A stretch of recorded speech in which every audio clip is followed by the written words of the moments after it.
모시고 부동산 시장에서 반드시 좀 우리가 알아야 하는 핫 이슈 분석해드리는 부동산 이슈 코너가 기다리고 있고요. 투자 가치 높은 매물 소개해드리고 컨설팅까지 도와드리는 시간이지요. 투데이 매물 코너 함께해 보도록 하겠습니다.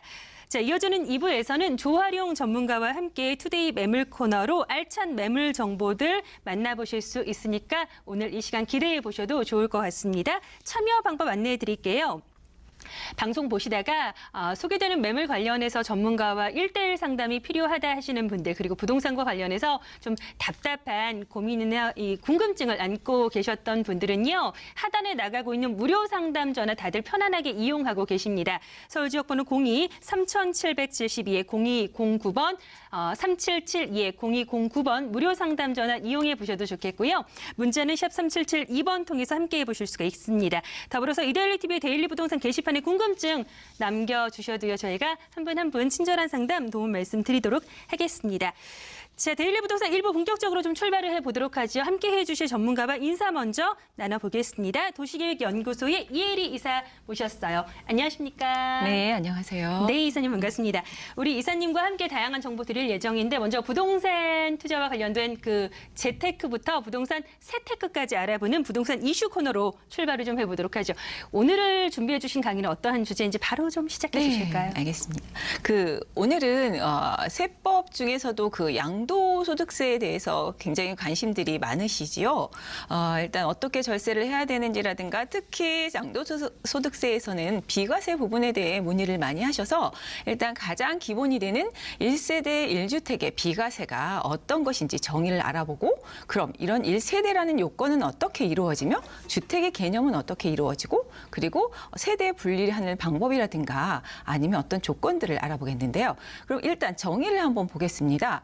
1세대 1주택 비과세라는 것은요. 1세대가 양도일 현재에 1주택을 2년 이상 보유하고 있을 때 그 양도소득세를 과세하지 않는다라는 정의입니다.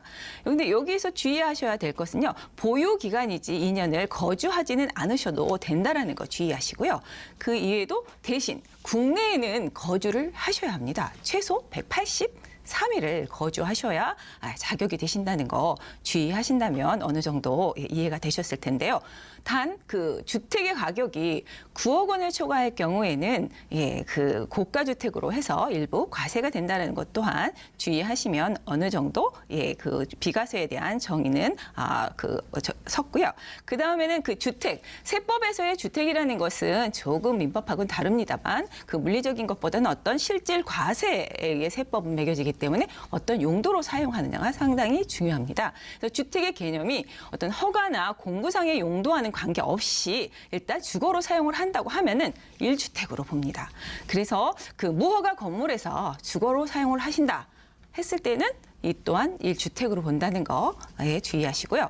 그 이외에도 우리가 알고 있는 상가나 아니면 오피스텔도 주거용으로 사용을 한다고 했을 때에는 1주택으로 본다는 거 주의하시기 바랍니다. 그렇다면 1세대라는 것은 어떤 것인가 한번 알아보겠습니다. 1세대라고 할 때에는 어떤 세대의 요건 구성 중에서도 그 한 세대, 가족 단위를 말하는데요.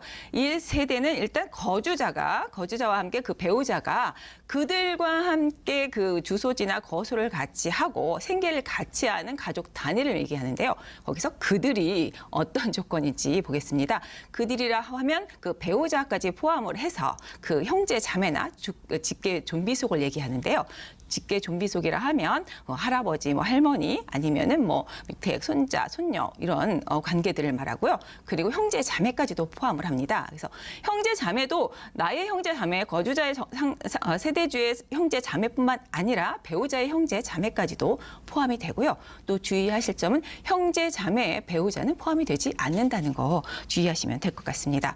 그 이외에도 잠시 그 주소를 옮기는 경우가 있죠. 어떤 취약을 위해서라든가 아니면 업무상이라든가 이런 요양을 위해서 주소지를 옮기긴 하지만 이 또한 1세대에 포함된다는 거 주의하시면 되겠습니다. 그럼 세대라는 것의 요건은 3가지 정도가 있습니다. 종전에도 말씀드린 것처럼 어떤 그 혼인 관계로 이루어지는 어떤 배우자와 부부 관계 뿐만 아니라 곡에서 또 연결되는 족계, 그 직계 존비속이라든가 아니면 형제 자매까지도 포함이 된다라는 거. 그리고 같은 주소지 그리고 생계를 같이 한다는 세 가지 요건이기 때문에 이 중에 하나를 충족하지 않고 분리를 할 수 있는 방법들이 있겠죠. 주소지가 다르다든가 아니면 같은 가구에 산다고 했을 때 1층, 2층에 뭐 아버지가 세대주로 해서 다가구에 아들이 또 2층에 산다 했을 때는 어떤 생계를 같이 하지 않는다라는 증빙을 하시면 되는데요. 공과금을 따로 낸다든가 어떤 생활을 따로 한다라는 것을 증빙하신다고 하면은 또 어떤 분리 세대로 보실 수 있다라는 것이죠.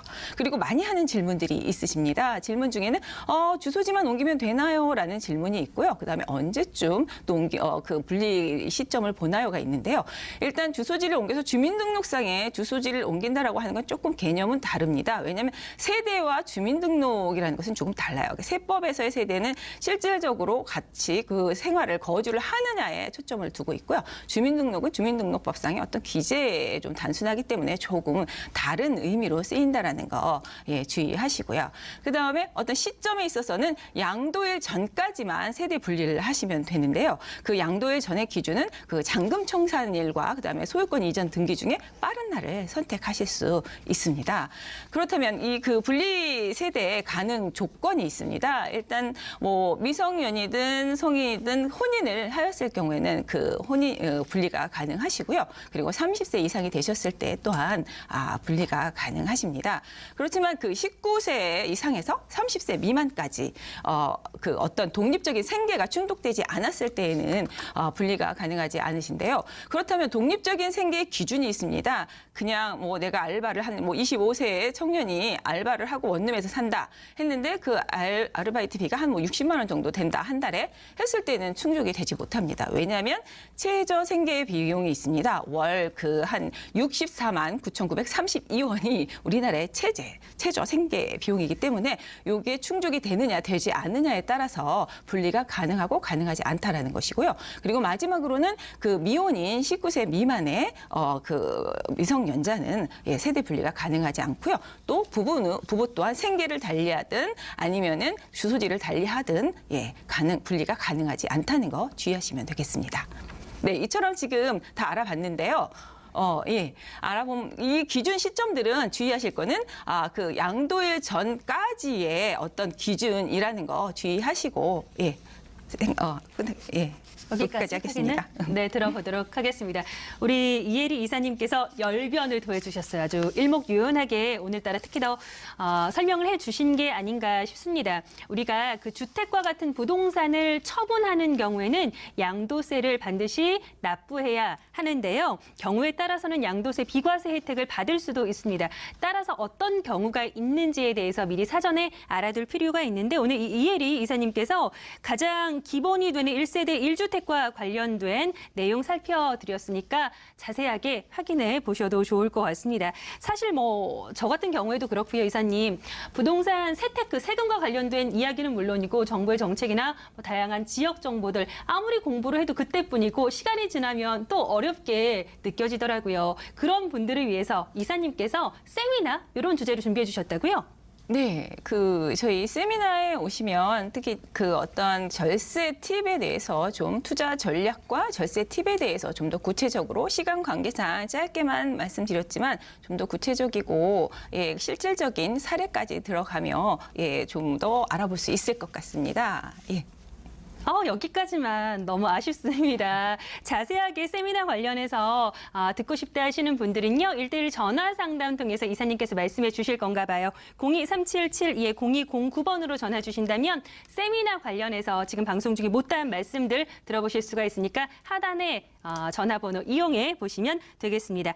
자, 이혜리 이사님께서 오늘 두 가지 부동산 물건을 준비해 주셨는데요. 첫 번째 물건부터 알아보도록 하죠.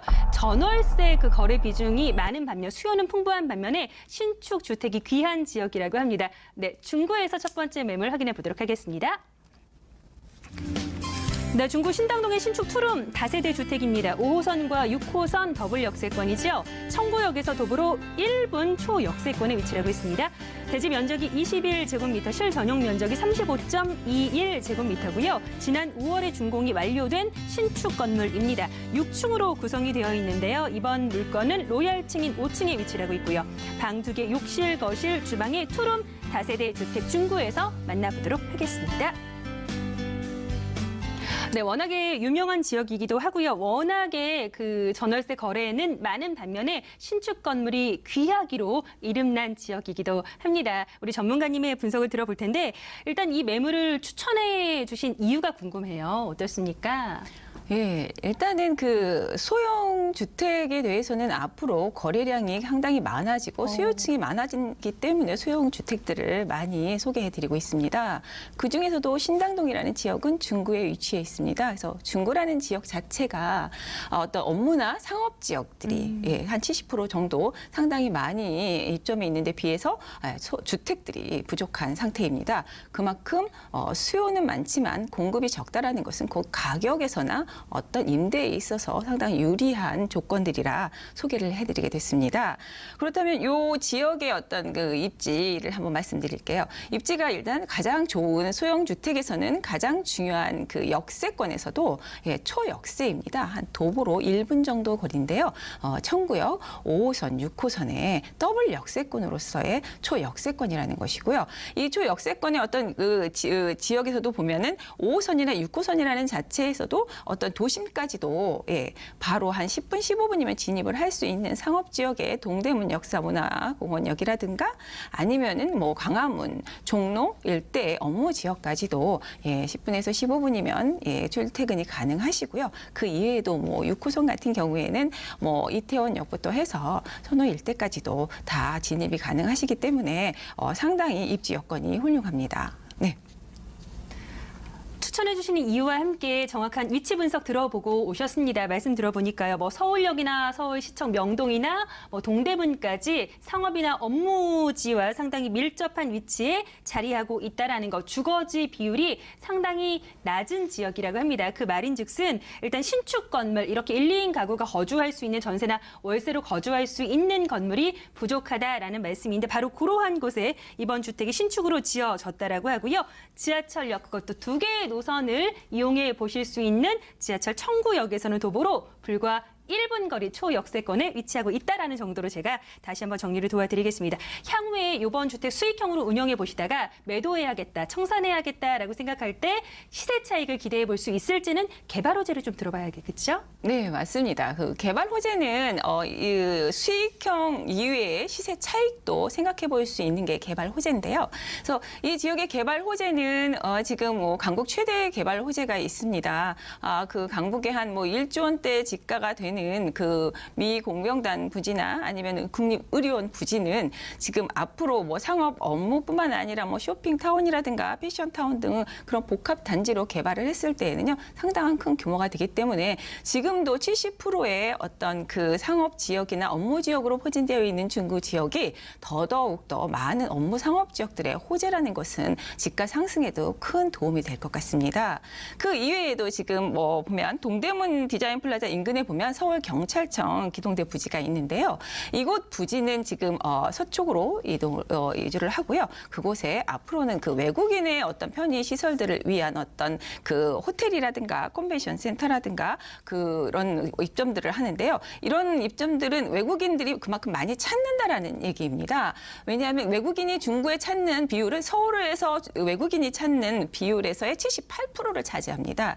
그 이유는 중구 지역의 어떤 역사, 유적지라든가 고궁, 박물관 그리고 동대문은 세계적인 의류 쇼핑 메카로서 이름이 나 있기 때문에요. 검색어 1위에도 외국인에게는 알려져 있는 곳입니다. 그러다 보니 외국인의 수요가 그만큼 풍부하고요. 그래서 외국인의 어떤 편의시설 또한 함께 개발이 되는데요.